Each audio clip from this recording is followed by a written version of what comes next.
So I've been looking into getting a little home studio for myself so I can do lots of recording at home. I need to. And I've been quite intimidated by it. I mean, there's a lot of equipment that's needed, I imagine. Do I need a preamp? What is a preamp? Are all DIs the same? There's lots of questions. I could go on and on. So I thankfully had the chance to sit down with Jonathan Pines from Rupert Neve Designs and asked him.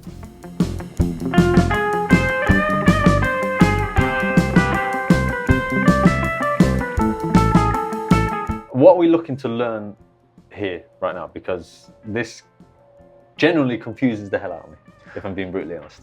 Okay, so one of the things that we're hoping to look at today is why you would want to use a cool piece like the Shelford channel, and how it's going to change the tone and how it makes it easier to record. Okay. Because ultimately, it's the ultimate plugin, like a guitar amp. Right. It's not an emulation of something. We're actually looking at the real thing. And does that make a difference in your process? Right. I'm really intrigued as to getting into recording at home and as to, maybe why I should actually invest in one of these as well, Yeah, and I think one of the things that hopefully we're going to see is that it's all about making the process easier by starting with a really good signal, a good guitar, a good amp, good mic, into a good mic preamp, and then being able to bring in that element of being a painter or an artist where I want some color to it. I want to change the way it sounds. I want to make it fuller or brighter, or I want to compress it, or I want to pop it out and bring it right out to you. Yeah. And that's one of the things to me that is wonderful about the Shelford channel, is that it gives you all these different ways to change the tone and to change it to your taste and your sound and the record you're trying to make. Rupert Neve, I've known the name, I've never really known the history behind the man himself. I mean, is there anything you can help me out there with? For those of you who don't know who Rupert Neve is really the Leo Fender and Les Paul of the recording world. And that he's the godfather of tone, and he's the godfather of mixing consoles and mic preamps.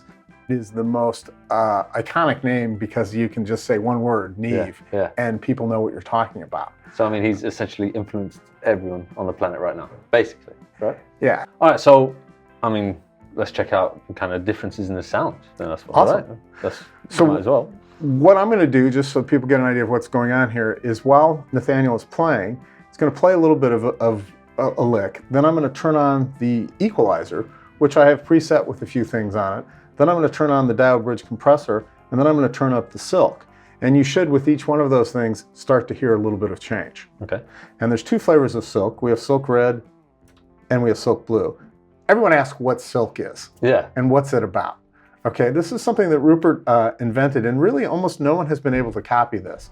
It's a way of adding more harmonics to your recording. And classically with his historic mic pre's, one of the things that you really heard was the sound of the output transformer saturating. And I think any guitar player can relate to this because the sound, of a Fender or a Marshall output transformer saturating is also a big part of the sound.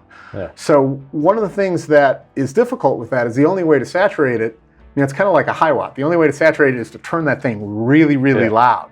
So that's not convenient necessarily in the world of digital recording, because you have this 0 dB thing that going above it doesn't add good sound to it. Yeah. So one of the things was trying to figure out how to saturate the output transformer irrespective of level so that you could have a pre-saturated amount.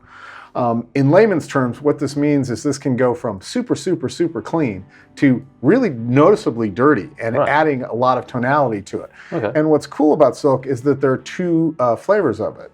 There's silk blue, which we have here, which is primarily low-frequency harmonics, so below 400 hertz, and it adds weight and size and girth, as well as vintage vibe to your tone. Okay. But there's also silk red, which is actually the more classic form of it, which was more mid-range and high-frequency drive.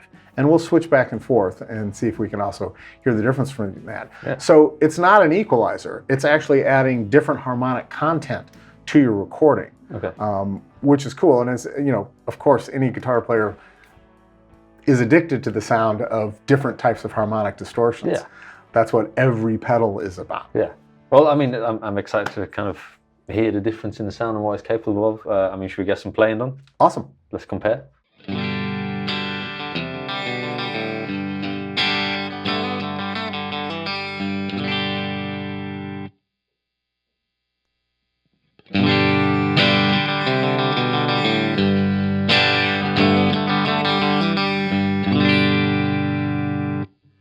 Now we'll turn on the dial bridge compressor. Okay.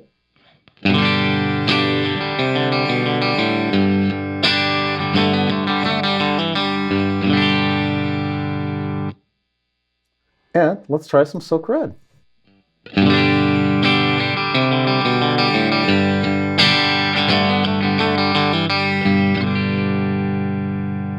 Let's switch it to Silk Blue, and here's some more low frequency harmonics.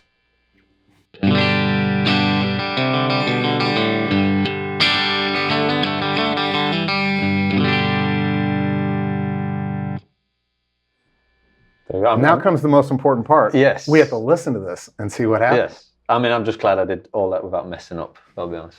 So. I've got a feeling I might like Silk Red. Yeah. Silk Red sounds, it sounds good. Silk Red.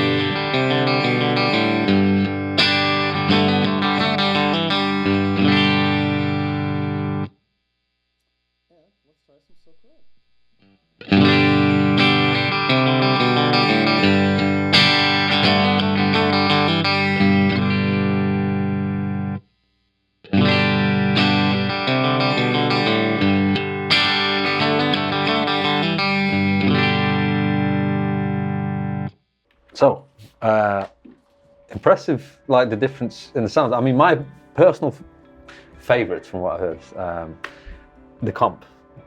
Yes, it definitely, and that's one of the things that's kind of cool when you're playing a training tele like that has a flowing dynamic. Then when suddenly the whole thing gets kind of pushed forward like that. Yeah, it's very in your face. I did very subtle EQ. I wasn't trying to do. But I could definitely tell the difference though. You know, I could definitely hear that. But yeah, I mean the comp. I mean, if I'm doing like particular kind of country kind of playing, I'd love that. To be in there. It's also the sound of a whole lot of rock. Yeah. There's a lot of 70s, 80s, and 90s rock that was built around a dial bridge compressor.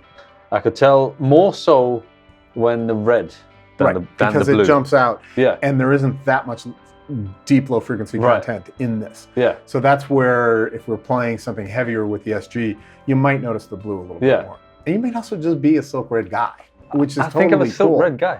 And that was the classic. I mean, to give you a little history of the two colors of silk, Silk Red was kind of inspired from the tonalities from the original 1073 and 1084, that mid-range drive, or that sparkle and mid-range addition. Yeah. And Silk Blue was really more about a module called the 1064, where it was inspired from the harmonic profile of that, which adds a lot of low-frequency harmonics. And so think maybe bass, kick drum, or heavier guitar. Right, okay. Right. Well, I'm looking forward to trying it with the SG, a bit heavier stuff, and hearing how it sounds. Awesome.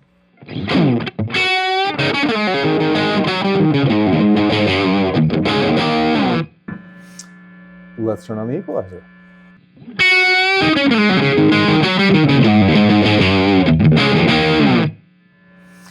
Let's try that dial bridge compressor, which was your favorite on the other. I did like it.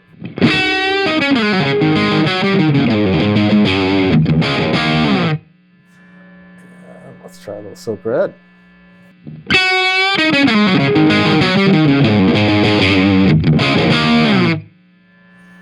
And let's switch it to blue.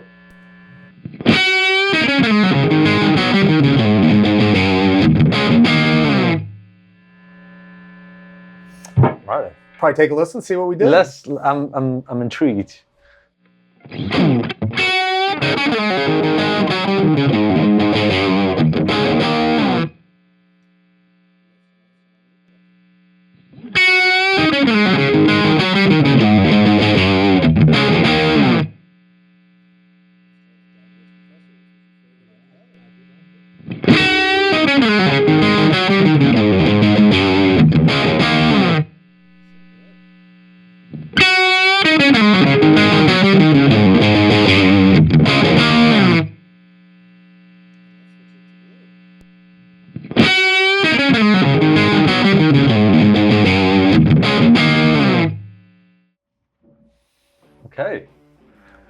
I mean, I'd like to hear your thoughts, because I know what I've enjoyed from that.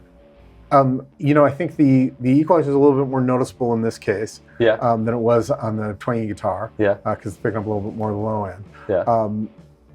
The dial burst compressor is not quite as dramatic in terms of leveling, but it does that nice pop forward. Yeah. I enjoyed the compressor on it.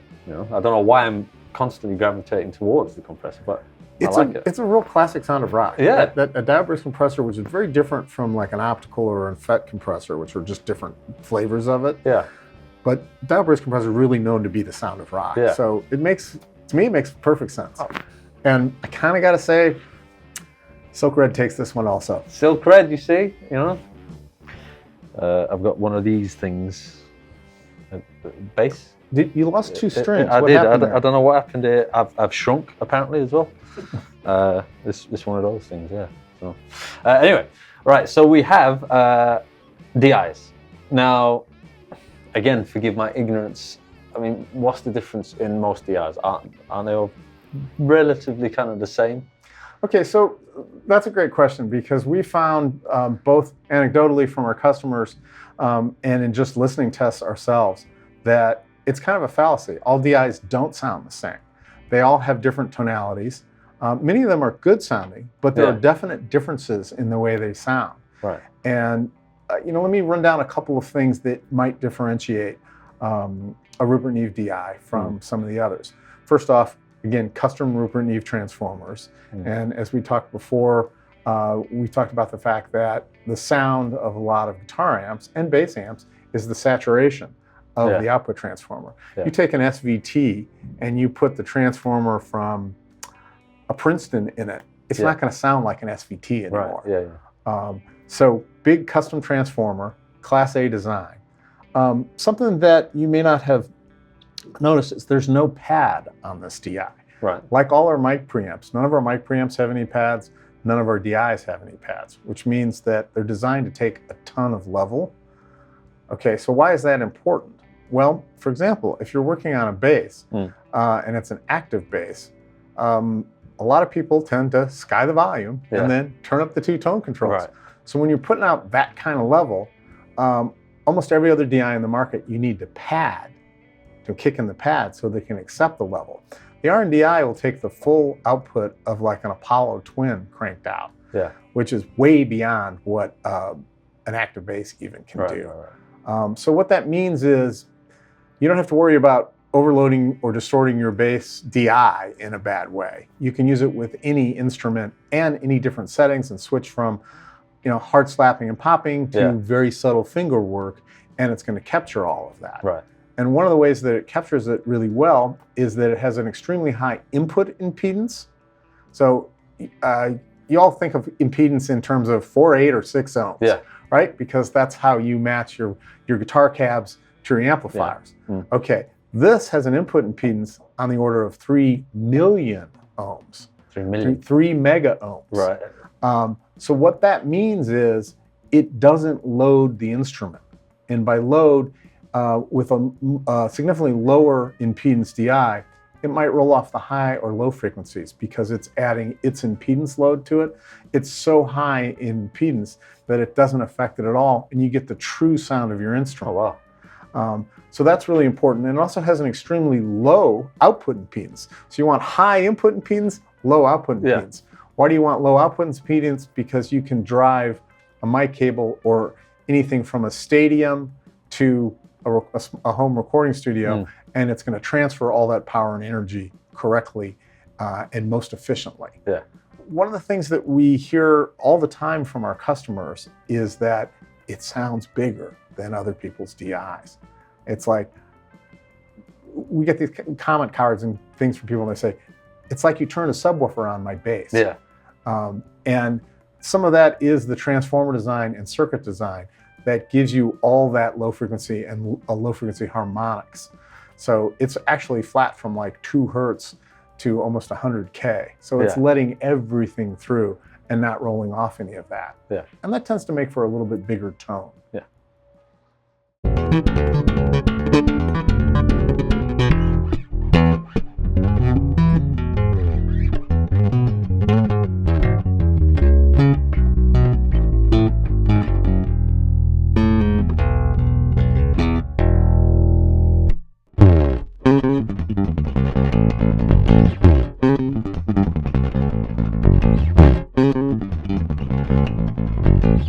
So a big thank you to Jonathan for making time to come visit. I learned an incredible amount, and I cannot wait to get my little studio set up. It's been a long time coming. Now, of course, it's been a while since we did a Nathaniel Has Questions episode. We will do more and more, we promise. But what we would love is for you to suggest what should be in the next episode. Maybe leave us a comment, email, whatever. And hopefully your questions can be my questions. So, thanks for watching. See you next time.